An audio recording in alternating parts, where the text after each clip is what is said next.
Hello, and welcome to the Empowerography Podcast. This is a platform created for women's voices to be heard and a place to share their stories, journeys, and successes with the world for the purpose of helping other women who might be on similar journeys. We are empowering women one episode at a time. I'm your host, Brad Walsh, so kick back, grab one of your favorite beverages, and enjoy the stories. You've got a story to share, a message to inspire, and a passion ready to ignite. But where do you start? The world is waiting for your voice. With From Idea to Implementation, Start Your Own Podcast, you'll get the roadmap to turn your vision into reality. This isn't just a course, it's your launching pad. Step by step, we'll break down the process from defining your purpose to recording your first episode so you can finally share your voice with confidence. Stop overthinking it and start doing it. Your voice has the power to connect and lead. Are you ready to use it? Join the waitlist today. Your podcast journey starts now. The world is waiting. You can find the link to sign up for the waitlist in the show notes. We'll see you soon. Hello there, Brad Walsh here, your host of the Empowerography Podcast. Today, my guest is Robin Wilt. She is an intuitive guide, a psychic, and a healer who provides business and money coaching. Robin, welcome. I am so happy and honored to have you here. How are you doing today? I'm doing well. Yeah, it's been an interesting week for sure, but I'm doing good. How are you? I'm good. Interesting in a good way?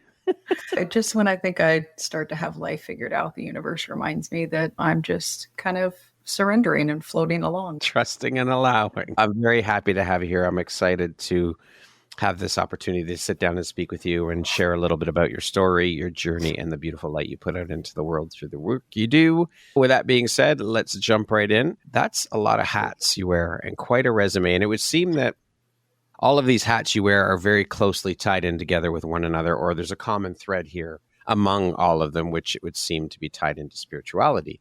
So I'm curious, how do you find the time for all that you do, and how do you prioritize, and how important is prioritization and organization for you?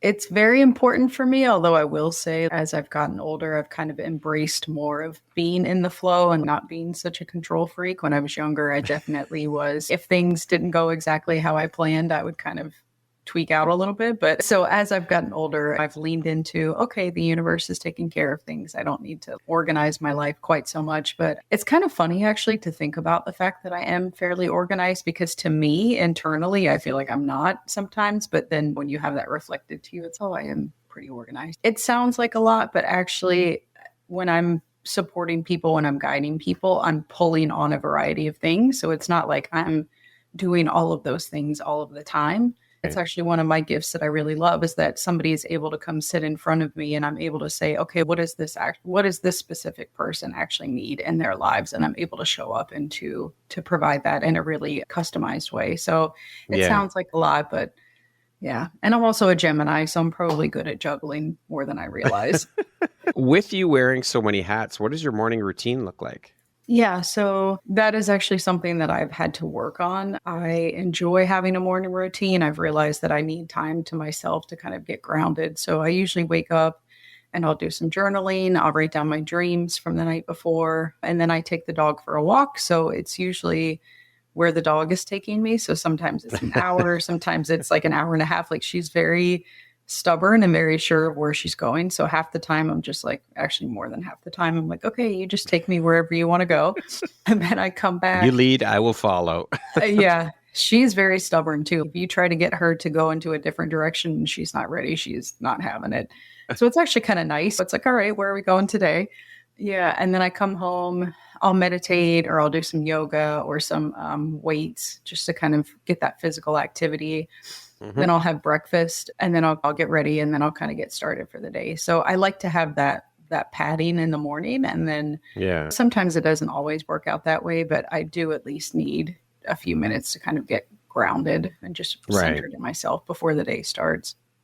Yeah, it's always a good way to start before you jump into actually doing all the things that the day brings to you, to have some kind of structure and routine to get into. What drives, motivates, and inspires you to keep going and excelling at all that you do?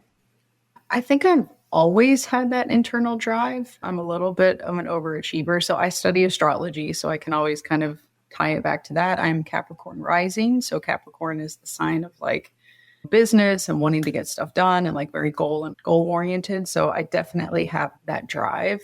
And I think because I do want to help improve the world, like I do want to help people. And I know that can sound like a very lofty thing, but I just look at it, okay, like I'm helping the person that's sitting in front of me. And I do end up working a lot with other spiritual entrepreneurs. So I have to envision it as, okay, I'm helping this one person and then they are going to go out there and continue to help other. So it's like that energy that kind of multiplies, but kind of an internal, and my North Node is also in Virgo, which is a lot about service and supporting and showing up and kind of being of service. It really is just that I've always had a desire to improve and to do better each day, each year, each month, whatever it is.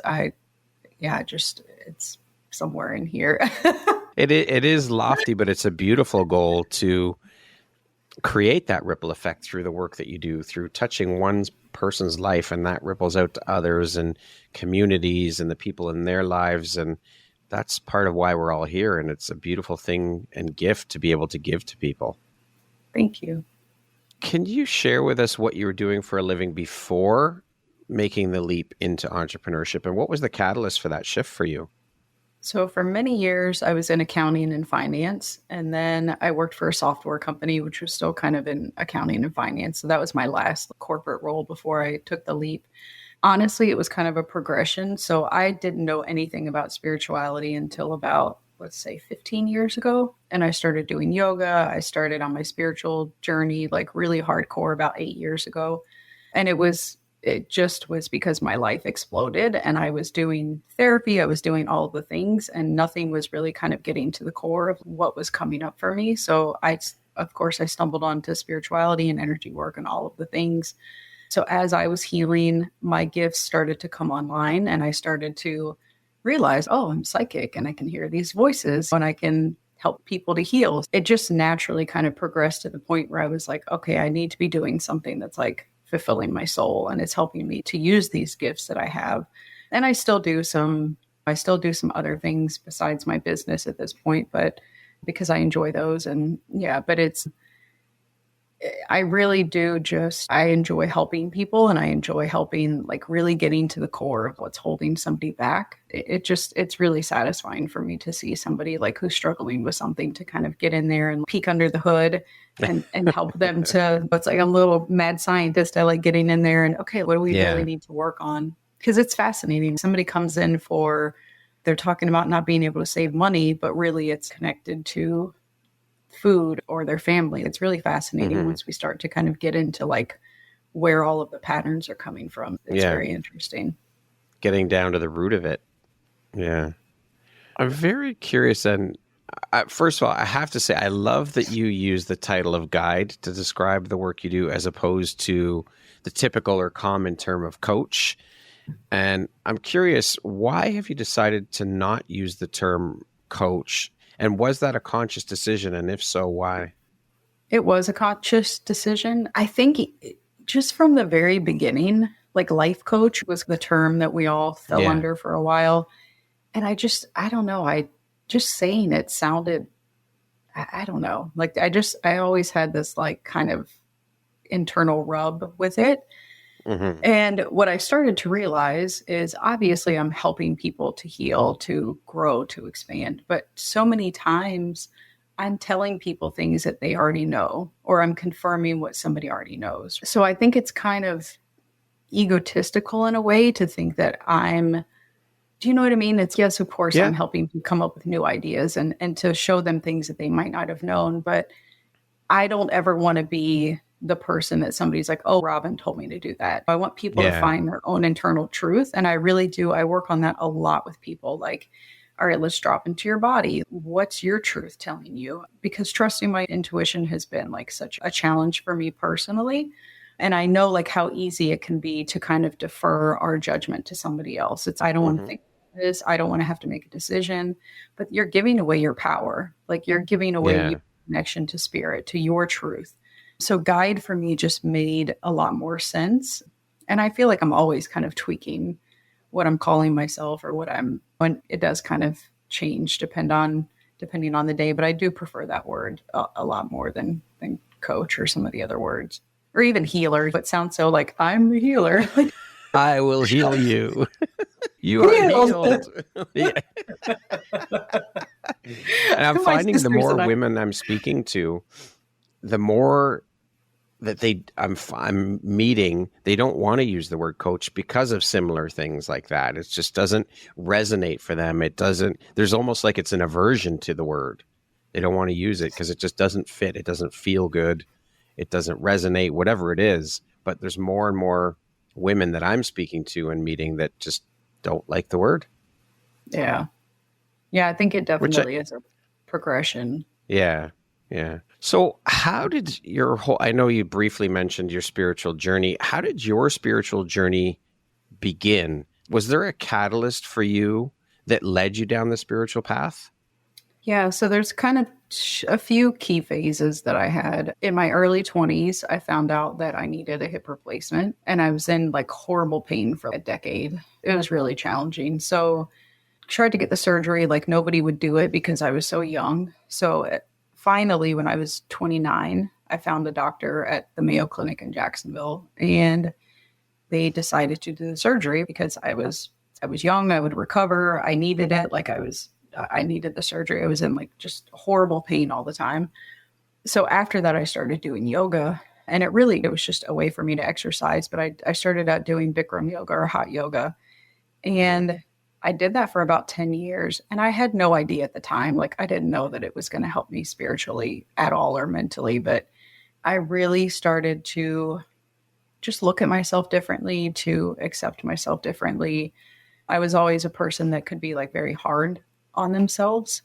So, right, you're standing in this sweating, uncomfortable room surrounded by people having to stare at yourself in a mirror for 90 minutes. It changes you. It does. So that was kind of the first phase.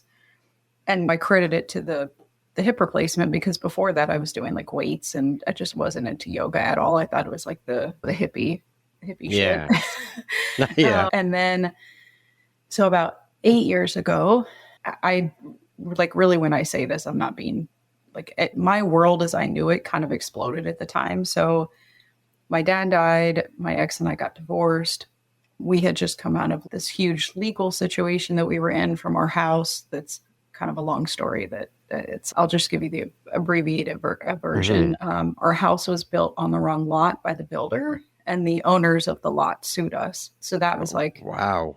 and then just to get that resolved, like it was very challenging. So that was kind of all during that time period too. So literally just everything was falling apart, and my normal ways of being they just weren't supporting me. So that's kind of the time period that I stumbled onto spirituality and energy work and all of the things. And I just loved it so much. Like when I look back at those years, like I was learning so much and just absorbing so much information about the unseen and the spiritual realm that I had never known of before. Previous to that, I didn't know anything about chakras and energy work and all of the things. So I really kind of dove into it for about 4 years, like really learning and kind of shifting my understanding of what I thought the world was.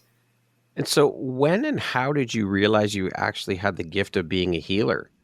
And did you struggle internally to understand it at first, all of it, and realize your gifts? Or was it hard? Was it easy for you to embrace personally? It was not easy at all. So it was during that 8-year period, like at the beginning of it. So let's say like 16, 17, 18. As I was healing, as I was doing these workshops, I started to understand, like, I had no idea. I really always used to think that something was wrong with me because I felt so much and I would absorb other people's energy so much that I didn't even know it wasn't mine. Like, I had no idea about boundaries or about people's energy. So for the longest time, like, I was just picking up on everybody's stuff and I didn't know that I was. So for it can still happen. A large part of that was like me just getting energetic boundaries and realizing like, oh, this feeling that I'm feeling, this isn't even mine. Like, I'm picking up on this other person's anger or their sadness. So that was a huge part of my journey, was like, okay, I have these abilities, but I need to like start kind of understanding like, this energy isn't mine. Where is my energy? Where is my power? Like, where's the separation from me and the other? And yeah, like it just, they were slowly kind of coming, I call them coming online. I love It that was, term, by the way. it was hard for me because my family too grew up like not super duper in the church, but enough that it was just, it was weird. And I think a lot of us healers, because of past life persecution and being burned at the stake or whatever you kind of want to call it, like it's in your energy too, to a certain extent, that you start to get fearful. Oh, am I going to come out of the closet and people are going to judge me, or they're going to think I'm crazy? Like for a little bit, I was like, oh my God, am I losing my shit? Like I can hear voices now. I can hear like these angels and these spirit like speaking to me. It was definitely challenging for sure. Like I have sympathy for people who are going through spiritual awakenings or their gifts coming online, which I feel like the two are connected, because I think as you heal and as you process those lower vibrational energies, it allows the light to come in more. So then your gifts do start to come online. So it's like this two-part process, right? You have to go through the challenge and the struggle and allow those things to be healed so the light can come into your energy a lot deeper. And awaken your gifts or have them come online, as you say. Yeah. When did you really embrace your gift of healing and your other gifts to start to use them to help people? Probably within the last, let's say 5 to 7 years. It was really hard for me. I had so much self-doubt that I had to work through. It's interesting to even think about it right now. I doubted it so much. I think a lot of it was like, that who am I to help somebody else? Like I felt like my life was in shambles and I was going through all this really deep healing. I'm like, who the hell am I to show up and try to help somebody else? But that internal desire that I had just kept coming forward and kept making itself known. Yeah, I mean, it's been a gradual process for sure. And I still have those moments where I'm like, how am I helping somebody? I'm a healer. What? Yeah. What am I doing? That's understandable. I mean, we are going to have those moments of self-doubt and what the fuck am I doing? Really? I'm here to heal people? What? Yeah. Trying to make sense of it all. Yeah. And still, like when I'm in sessions with people and the things that come through, it's beautiful, but it also still blows my mind. I'm like, how is this even possible? I feel like a science fiction movie sometimes. Absolutely. So I'm curious about this, and I love hearing from different people their thoughts and on this, but do you believe that every single one of us has spiritual gifts and the ability to be an intuitive? I mean, I know we all have intuition, and it's just a matter of having the right guidance to help us uncover or help us bring those gifts online, figuring out how to tap into them. Do you think that's the case with everybody? I believe that we all have gifts. I would say that, and this is not that I think I'm like the cat's meow, but right, I wouldn't say that somebody who's gifted in, let's say like art, right? Like I'm not going to be able to have their level of artistic expression in the same way that they're not going to be able to have my level of healing ability. I think our gifts show up in different ways, but I do believe we all kind of have a connection to spirit or a connection to our intuition. But certainly if you were to reverse time and go back 20 years, if it was something that you cultivated, I believe that through time and practice that you can improve those things. But I don't think that everybody's meant to be a spiritual healer or an intuitive at that level. I think it is just accepting like that our gifts are all different. What is one tip or takeaway that you can provide that listeners can implement immediately to start shifting their mindset and incorporating their intuitive gifts and utilizing them to shift and change their own lives? I would say meditation. And trust me, I understand like how challenging it can be to sit there and meditate. Like I remember when I first started, it was like, I was like bouncing around, like looking at the clock every 2 seconds. So I would say that even just 5 deep breaths, like closing your eyes and putting your hand on your heart and your stomach and like just taking 5 deep breaths, and kind of working yourself up to like maybe 5 minutes a day, like tuning into your energy is so powerful. Because if you think about the rest of the day, and I'm guilty of this too, right? We have the TV on, we have books in our face, we have podcasts, we have all of this social media. Yeah, there's so much external stimuli constantly coming in that if we're not taking that space and that time to connect with ourselves, that's where the information comes through. It's like, how can Hmm. you connect with yourself and or the universe and spirit if you're not taking that time to allow the energy to come in? So I would say that's the biggest thing, and being consistent with it. You don't need to meditate an hour a day if you're not ready for it, but taking those 5 seconds or taking those 5 minutes of just sitting in silence or even a guided meditation. And the other thing about that is I talk to so many people, they want to do it perfectly. You're not going to shut off all of your thoughts, right? Like it's just Right. getting to that point where you can allow your thoughts to to not grab onto them, to not go down the Hmm. rabbit hole of, because that's what we tend to do. Like we tend to kind of spiral down with the thoughts instead of just letting them Yeah. pass by. So the more that you can be in that state of, okay, here's this thought that's like going by in my head, I'm just going to kind of allow it to float by. Yeah, I would say that's the biggest thing. Yeah. I think that's probably one of the biggest reasons that people don't try meditating or give up quickly, because they think that you have to be completely 100% quiet in your mind. You can't have thoughts running through it. Otherwise, you're not doing it right, or whatever those things are. I think that's a big deterrent for people, is that they believe that if my mind's not 100% clear and quiet, I just can't do this. So I can't, I give up. Yeah. And I love that you shared that, yeah, the thoughts can come through. Just don't grab onto them. Don't pull them in. Let them pass through. Let them flow through. That's okay. We're going to have thoughts. We have how many thoughts every minute of the day? It's hundreds and hundreds, Yeah. right? And So I it's like, just a matter of having the awareness around that, I think. yeah. And one of my mentors, like the way that she looked at it, she's, those thoughts aren't even ours. If our consciousness is our spirit, like when we die, we don't take those thoughts with us. Like those thoughts are something that are like of this 3D physical reality that we're in. If we can start to look at them and take away that, like that association of their mind and just look at them as energy, or yeah, like just looking them as energy, right? Kind of like we do with our emotions. It's not my emotion, it's just an energy that I'm experiencing right now. It can help to give ourselves grace and compassion where we might beat ourselves up for having a thought. Think about Yeah, how much we condemn ourselves for just even having a thought about something. very true. What are some common misconceptions about healing and healers that you encounter? I think, and a lot of it can actually come from other healers, interestingly enough.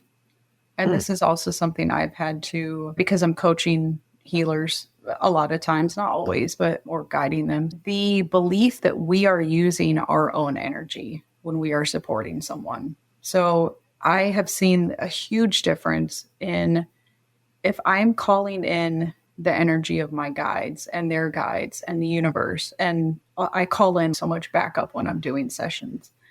I'm not, I'm relying on this energy that's greater than myself. I'm not having to use my own limited energetic resources, right? So I can support more people.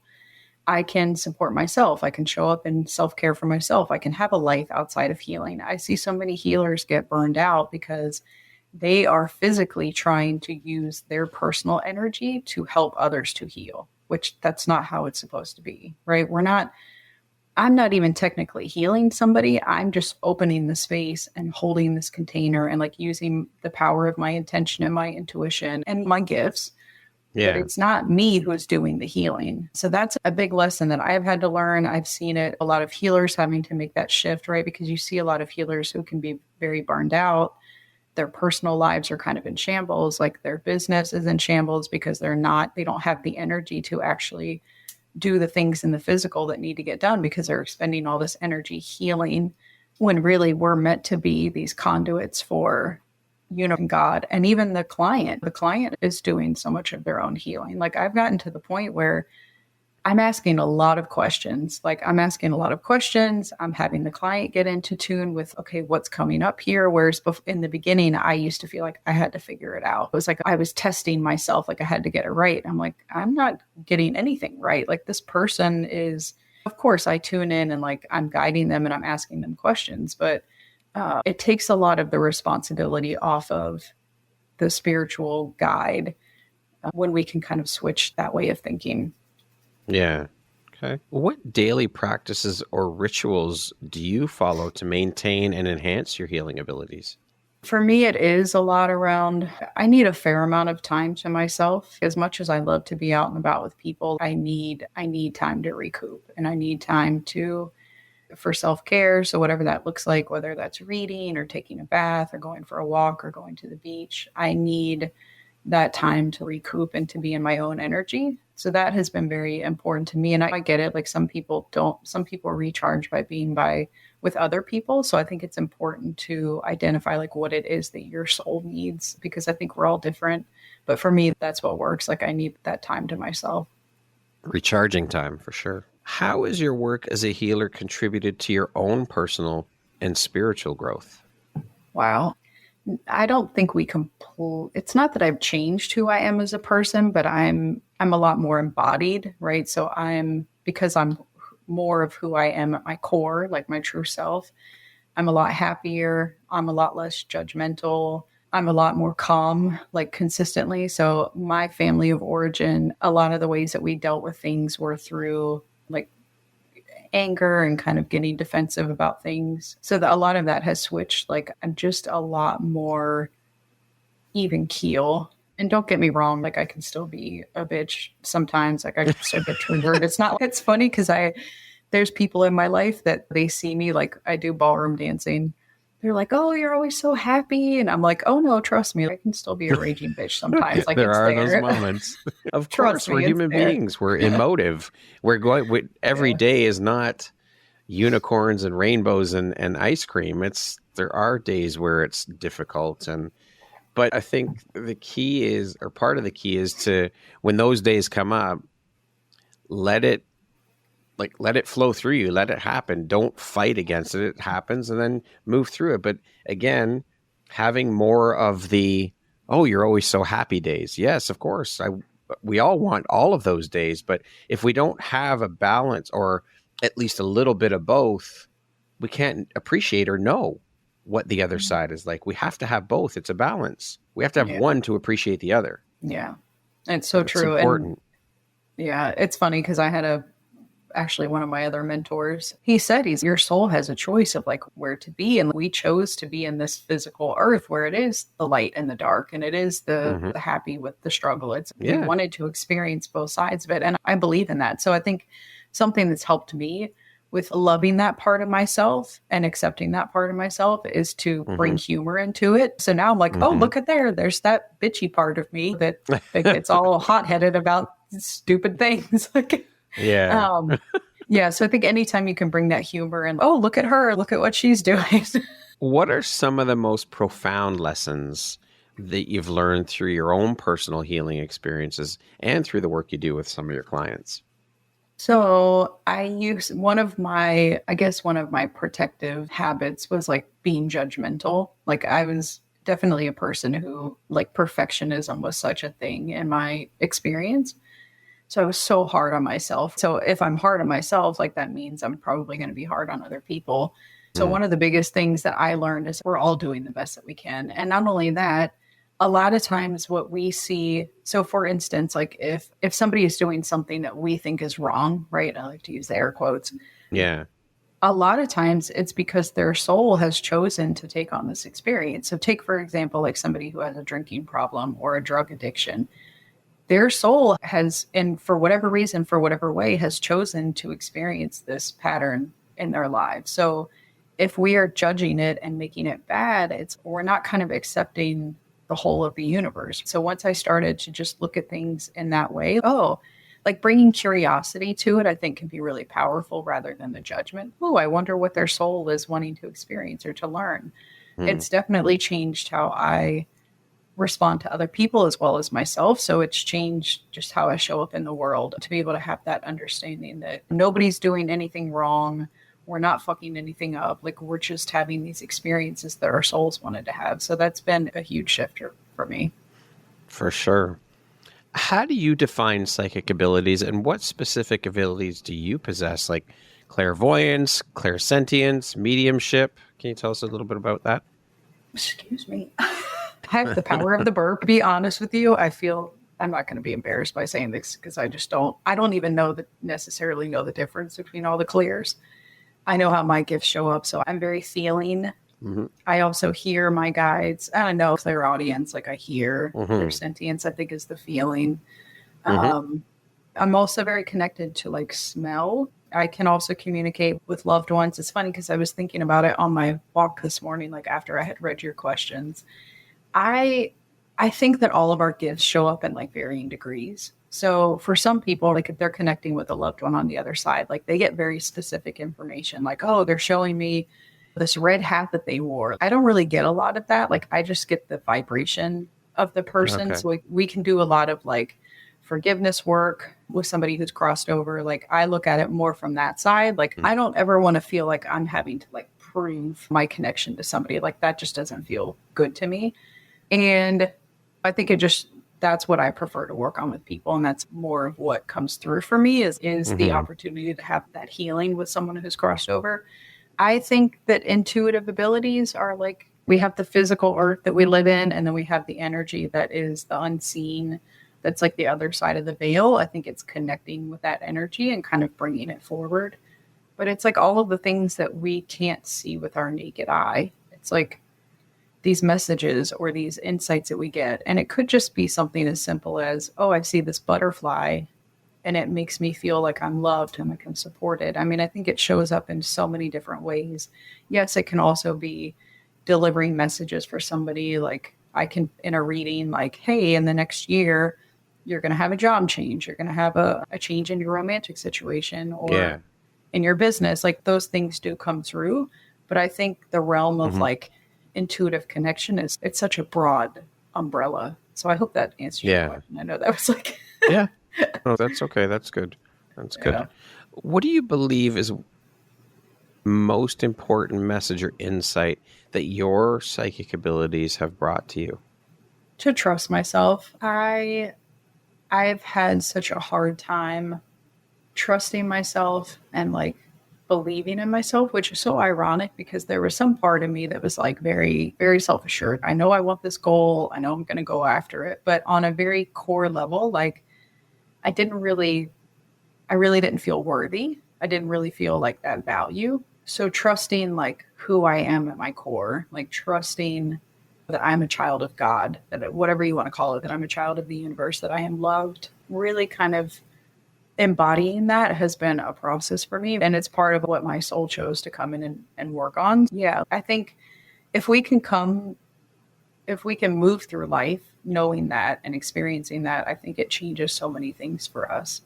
And I love it too, because, right, of course, what we heal on our own is what we end up helping other people with. Of course, I see like a correlation in what I do in my work as well with that pattern.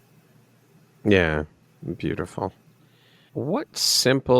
Are there any simple exercises or techniques that you could recommend for someone looking to develop their own intuitive abilities? Yeah, my first mentor, he recommended oracle cards for me. And it's funny because I actually Okay. pulled a deck out. Like, why am I grabbing these? So oracle cards are a little bit different than tarot cards. Like oracle cards, and there's so many of them, right? Like I Yeah. pulled up the Goddess deck by Doreen Virtue.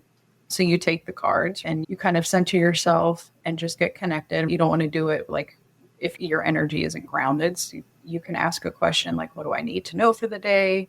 What do I need to know about this situation or this person? And then you just, while you're in that space, like you gently shuffle through the cards and you pull one. Mhm. So the reason that oracle cards are good when you're starting out is because they have very, very specific messages. This one Okay. that I just pulled out was quiet time. It says take some quiet time alone to rest, meditate, and contemplate. And that is definitely the energy I've been in the last few days. Yeah, it can help you to get those messages in a more clear way. Because, Okay. for instance, like I believe the universe is always sending us messages, right? Like, so Yep. seeing a butterfly, like the universe could be telling you, like, oh, you're in a metamorphosis right now.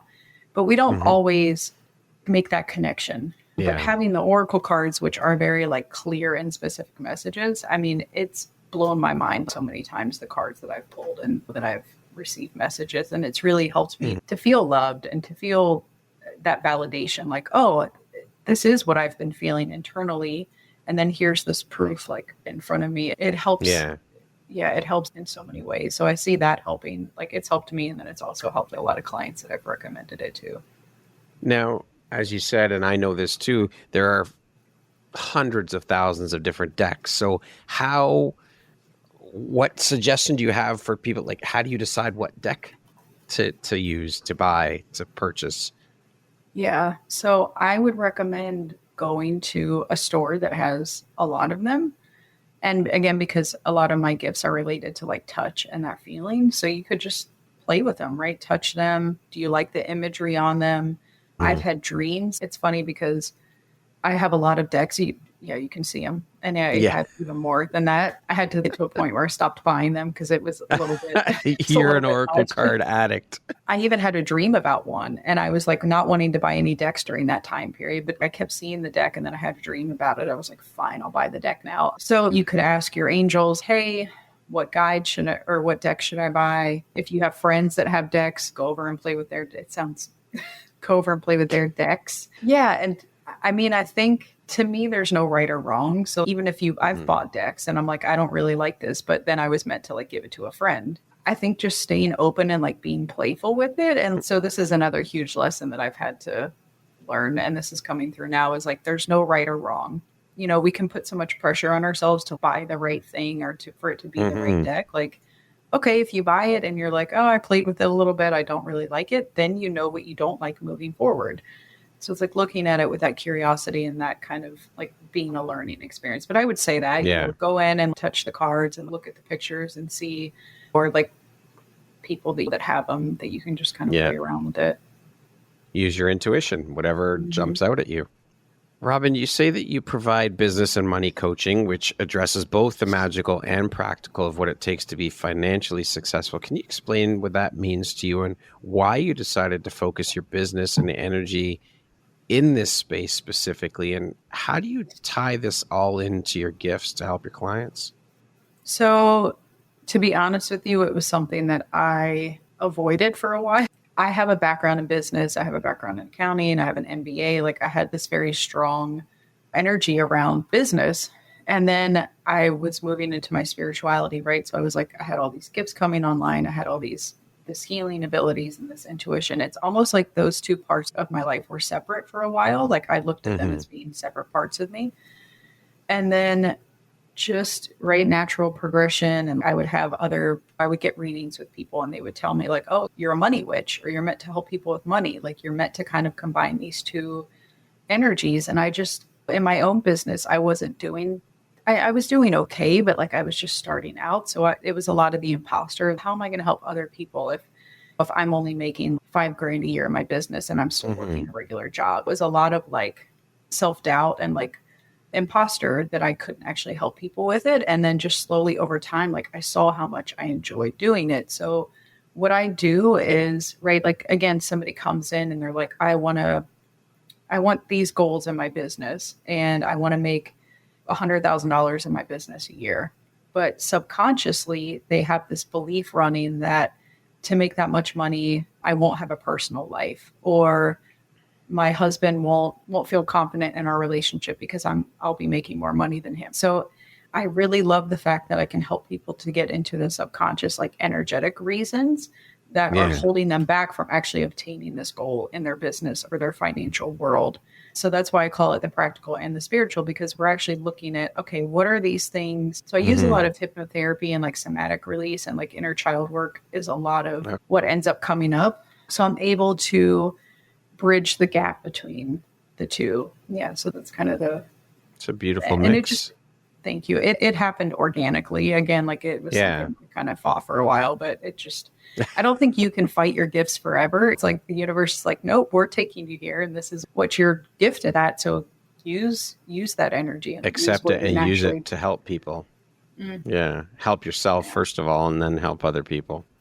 What do you think your unique skill set or superpower is that's helped you become successful? I like to say that I'm like a cockroach. Like I'm just stubborn.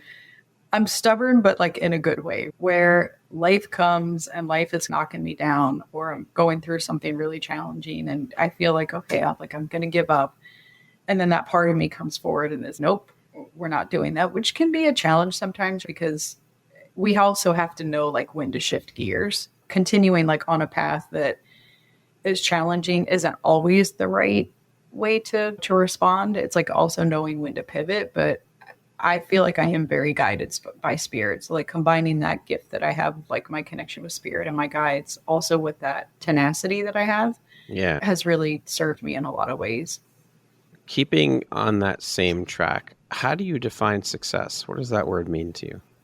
I previously, my idea of success was very different. Like when I was younger, I was a workaholic and wanted to like make all the money and have all the things and travel, and just my idea of success was like very much based on what society kind of taught us. But now my idea of success is to have a lot of free time, to do what I love, to be able to travel. Like travel is very important to me, to spend time with friends and family. Like I want my work to mean something, but also like for my life to be important. Before my spiritual awakening, my entire life was work. It was very unhealthy, to the detriment of my marriage and my marriage at the time, and also my relationships. Like I thought that like success was kind of the point of life, but now I look at success as being something that kind of encompasses like our entire lives and what it is that we find value in. So it is more about having that balance to me. And also, obviously, I want to continue to make money, and I want to be financially secure, but it's so much more than that now. Yeah, I want to be a happy, joyful, contributing member of society while also making money. Making money. Getting paid for what you do. Money's not the be all and end all, but I mean, we need it to be comfortable with it, but not have it be the focus. Yeah. What would you say is one of the most important things you've learned in your life? And what was your life like before you learned that? And what was your life like after learning it? There's so many of them, but the one that's coming through right now is like choice. I think the power of choice. And I think for a long time, I thought that like free will and choice meant that we could direct our lives in a way. Like you hear a lot about manifesting and I'm going to tell the universe what I want. And I do believe in that to a certain extent, but actually where I think our choice comes in more is like our perception and how we can tune our energy into looking at the positive and looking at the beauty in life. I think previously I was very much tuned into what's not working, what needs to be fixed, what's going wrong, which again, like in a way it is a gift of mine to be able to kind of tune into that, but also like really zeroing in on, okay, today is challenging and I might feel like shit, but let me put on a really beautiful movie, or let me call a friend and have this really deep connection that I have, or let me listen to this beautiful piece of music. I think it has been like tuning into that gratitude and like that richness of life that we can miss sometimes. And also developing hobbies as I've gotten older, because I didn't have hobbies when I was younger. Like having hobbies that I really love doing have also helped with that, just to tune into like the joy of life from day to day. So for me, it's probably is tuning in with my inner child, I guess, is like the correlation, because previously, like I was just so serious and I had to work and I had to make things perfect, where now I'm like, oh, I'm going to go play and I'm going to go outside and stare at the butterflies in the grass. Yeah. I think that childlike and that inner child and the play has been conditioned out of so many of us as we get into our late teens and early adult years, because we're told, stop acting like a kid and it's time to put your big boy or big girl pants on and do what you need to do as an adult and all of these things. And yes, we have to do those things, but I think that we also need to reach in, remember, and pull out that inner child as well, and that it is okay to play. Do what makes you happy. Do what makes you laugh. Life's short. Have fucking fun while you're here. That means acting like a kid or finger painting or whatever the fuck that is. Do it. I remember there was a girl that I had an astrology reading with, and she told me, you need to play more. And I remember it actually giving me anxiety. I was like, I don't know how to play. Because I was always like, as a kid, I'm more leaned towards being serious and like being responsible, which is like another trait of Capricorn rising. Like for whatever reason, they call it like reverse aging for Capricorn people. Like you can find yourself very serious when you're younger. And then as you get older, like now I'm very goofy and like I've embraced that side of me. But I think it is something that we kind of have to remind ourselves of. And it's sad to me that I think a lot of times as a society, we don't lean into that energy unless we're like, oh, I've had a few drinks, so now I can be silly. Yeah. Or we kind of need that excuse to do it. You don't really like just go outside and get on the swing, go play with your kids, or Yeah. Yeah. Be goofy. Whatever it is. Yeah. What does the word empowerment mean to you?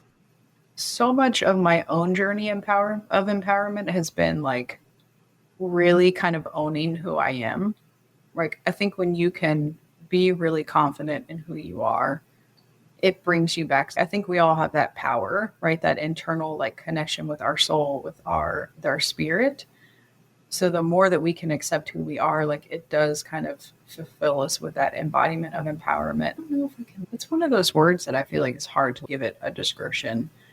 For me, it is at least. But yeah, I would say that's a lot of it is like just really owning who you are, the good parts, the challenging parts, the petty part, like the judgmental part, just owning all of that and not so often we can want to be somebody else or we can look at other people and compare ourselves, but really coming from that space of, okay, for whatever reason, this is who I am and this is the person that sits here in front of me. I think there's a lot of power that can come from that. Yeah. What is an unexpected blessing or occurrence in your life that you're grateful for? So the last 3 years since I left my corporate job, which I think is so ironic that a lot of times we don't see the blessing until we're like kind of outside of the period. But when I left my corporate job, I was like, oh, I'm going to focus on my business and it's going to grow so much and I'm just going to be like so successful. That did not happen over the last 3. I mean, of course, like it's been improving and I'm successful, right? Like I had to switch what my idea of like success was. I've healed so much over the last couple of years. Like I had no idea that's actually what the universe was creating space for. So the period that I've had to like, I sat with ayahuasca a few times during that period. And I sat with a lot of plant medicine actually over the last couple of years. So really kind of rewiring my energy into a healthier way of being around success and around money. I feel like it has set me up for the remainder of my life where I'm not so driven based on success being like my identifying factor. Like for me, that was so strong before. Like I equated my self-worth with like how much I was succeeding. And that like it was my very harsh view of success. Like I was so hard on myself about just so many things. So I think it is like the grace and the space that the universe created for me over the last couple of years to like really heal some of the really deep patterns that I had around self-worth and success and money, which is again, like not at all what I expected. It wasn't my plan. It never is. Yeah. Who in your life has had the biggest impact on you and why? So I'm kind of like going back and forth between my parents, but I probably would say my family in general. I have a large family, like I'm one of 6 kids. And I think, I can still have my challenges and my struggles, but I always know that I'm loved by them, no matter how challenging our relationships are or how much we might not understand each other. Like at the core, I always feel loved and accepted and really part of a powerful group. I think having that group energy is very important. And again, it's not perfect. It's not like I'm perfect, but like always knowing that I can rely on them has been really beautiful. Again, something that I kind of had to learn over the last couple of years. I was always a person that felt like I had to do everything by myself. So over the last few years, like I've really gotten to lean on them and to ask for support and to feel like really loved and just accept it for where I was, like where I was judging myself. Like they were really understanding and very kind when I needed that support. So it was really beautiful. It's what we all need. We can't do this thing called life alone. It's impossible. We need to surround ourselves with people, like-minded people who love us, people who support us. We can't do it alone. It's impossible, period. Anything, entrepreneurship, life, whatever it is, we need support. We need to have people around us that help us get to where we need to get to. Okay, we're going to jump into the little rapid fire section. So the next grouping of questions just be 1, 2, 3, 4-word answer type thing, okay? How would you describe yourself in one word? Funny. What is your favorite self-care practice? Oh, massage. If you could teach the world one thing, what would it be? Self-love and inner child stuff. Like I think, play. We'll say that. All right. What is one thing you want but cannot buy with money? Oh, God, that's so good. Confidence. If you're writing your autobiography, what would the title be? Ass bitch. Love it. That's a bestseller. What is one thing you love about yourself that is not related to your physical appearance? My lightheartedness. And that concludes our rapid fire section. Now back to our regularly scheduled program. I threw in a bonus question that I did not send to you. If other people could use 3 words to describe you, what would you want those 3 words to be? Impactful, accepting, and joyful. Okay. What is one lesson that your career has taught you that you think everyone should learn at some point in their life? Like surrender or trust in God, universe, again, like whatever people call it. Yeah, just that there's this energy that loves us and wants us to succeed and to share our gifts with the world in whatever way that looks like. What aspect of your personality do you think has been most helpful in your career? My anal retentiveness, or as my sister calls it, she calls it my octid. That's her, calls me OCD, and it's octid. I'm like, okay, yeah, haha, you're funny. What is your why, Robin? Really love helping clients to feel freer and more abundant and more joyful. Like it lights me up, and it's almost, I wouldn't say an addiction, you know what I mean? But I definitely have this strong desire to like see that for people, like, and to support them in doing that. I feel so blessed to be able to hold space for somebody and to be a person that somebody can share like such deep and intimate details with. I feel so blessed and grateful to be able to be that space for people. Yeah, it's a beautiful gift to do that for people. Absolutely. If you had the opportunity to sit down and have a 1-hour conversation with one woman, any woman in the world, who would it be and why? It's funny is when I read your question, I thought I was going to go with Oprah or somebody, but actually my grandmother, because my grandmother passed before I was born. My mom's mom. I think it would actually be with her. I don't know a ton about some of my family lineage, and I think it's important to know where we come from. But yeah, it would probably be her. Okay. If you could go back and give your younger self one piece of advice, what would that piece of advice be? Oh, ease up on yourself, girl. It's not so serious. Too many people take life too fucking seriously. Yeah, it's very true. We're here for a short time. Have fun while you're here. Do what lights you up. Do what makes you happy. And sometimes it's easier said than done, but fuck, we're only here for such a short amount of time. Yeah. Live it. Enjoy it. Lastly, if you were to deliver your last 30-second speech to the world, your tribe, your people, your corner of the world, what would that last 30 seconds sound like? What words of wisdom would you impart? Oh, you are doing so much better than you realize, and you are making a bigger impact than you can ever know. Just continue to keep your head up and be kind to yourself. Yeah, be kind to yourself. Wear the nice dress, buy the shoes, eat the fucking chocolate cake. Like, be a hedonist. Go ahead, do it. Robin, thank you so much for making and taking the time to be here with me today. I have thoroughly enjoyed our conversation. You are a beautiful, bright light in this world, and I'm so grateful to have had the opportunity and the time to sit down with you. Thank you for sharing your gifts, your story, your journey, and the beautiful light you put out into the world through the work you do. I'm grateful to know you and to have you as a member of the Empowerography community. Thank you. Thank you, Brad. It was a pleasure. Thank you all for listening.